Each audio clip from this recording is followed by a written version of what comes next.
অবাধ ও সুষ্ঠু নির্বাচনের জন্য সরকারকে সব ধরনের কার্যকর ব্যবস্থা নিতে হবে। ক্ষমতায় গেলে আর্থিক খাতে বড় ধরনের সংস্কার করবে বিএনপি। এসব কথা বলেছেন দলটির নেতারা। করাইল বস্তিতে আগুনে ক্ষতিগ্রস্তদের পাশে দাঁড়ানোর আহ্বানও জানিয়েছেন তারা। সাম্প্রতিককালে বাউলদের উপর হামলার সুষ্ঠু তদন্ত চেয়েছেন তারা।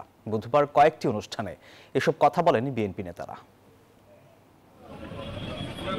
মঙ্গলবার ঠাকুরগাঁওয়ে জেলা বিএনপির নতুন কার্যালয় উদ্বোধন করেন বিএনপি মহাসচিব মির্জা ফখরুল ইসলাম আলমগীর। পরে কথা বলেন সাংবাদিকদের সঙ্গে। মির্জা ফখরুলের কথায় উঠে আসে করাইল বস্তিতে আগুনের প্রসঙ্গ। আগুনে ক্ষতিগ্রস্তদের পাশে দাঁড়ানোর আহ্বান জানান তিনি। টানা তৃতীয়বার অর্জন করেছে দেশের সেরা সুপার ব্র্যান্ড স্বীকৃতি বসুন্ধরা টিস্যু। এই দরিদ্র মানুষগুলোর জন্য একটি চরম আঘাত।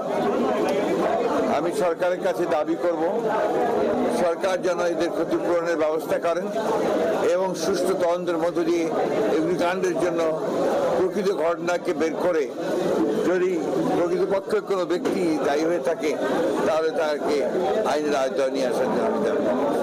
সম্প্রতি বাউলদের উপর হামলার ঘটনার নিন্দাও জানান বিএনপি মহাসচিব। আমি মনে করি বাউলদের উপর হামলা এটা একটা ন্যাক্কারজনক ঘটনা।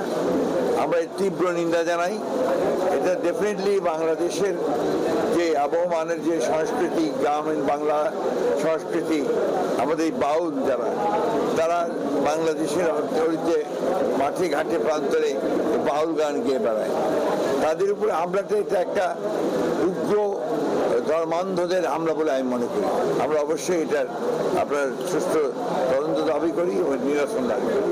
এদিকে রাজধানীর ডিপ্লোমা ইঞ্জিনিয়ার্স ইনস্টিটিউশন মিলনায়তনে এক অনুষ্ঠানে যোগ দেন বিএনপির স্থায়ী কমিটির সদস্য আমির খসরু মাহমুদ চৌধুরী। বলেন, ক্ষমতায় গেলে আর্থিক খাতে স্বচ্ছতা নিশ্চিত করা হবে। যেমন সরকারের জবাবদিহিতা ফিরিয়ে আনতে হবে, নির্বাচিত সরকারের মাধ্যমে আপনার কোম্পানিগুলোতেও জবাবদিহিতা আনতে হবে, অ্যাকাউন্টেবিলিটি থাকতে হবে। অ্যাকাউন্টেবিলিটি, জবাবদিহিতা ছাড়া কোনো দেশ চলতে পারে না, কোনো প্রতিষ্ঠান চলতে পারে না। বিএনপি চেয়ারপারসন বেগম খালেদা জিয়ার সুস্থতা কামনায় নয়াপল্টনে দোয়া মাহফিলের আয়োজন করে মহিলা দল। এতে বিএনপির সিনিয়র যুগ্ম মহাসচিব রুহুল কবির রিজভী বলেন, দেশে গণতন্ত্র সুসংহত করতে আগামী নির্বাচন সুষ্ঠু ও গ্রহণযোগ্য করতে হবে। অবাধ সুষ্ঠু নির্বাচনের মাধ্যমে জনগণের সরকার প্রতিষ্ঠার যে অধিকার জনগণের, সেটা যাতে নিশ্চিত হয়। কারণ 15.5 বছর শেখ হাসিনা জনগণের সরকার গঠন করার যে জনগণের যে ক্ষমতা সেটা কেড়ে নিয়েছিল। সেই পরিস্থিতি থেকে উত্তরণ ঘটাবে অন্তর্বর্তী সরকার। বেগম খালেদা জিয়ার সুস্থতার জন্য দেশবাসীর কাছে দোয়া চান রুহুল কবির রিজভী। দেশনেত্রী বেগম খালেদা জিয়ার। সাইফুল ইসলাম, নিউজ 24, ঢাকা।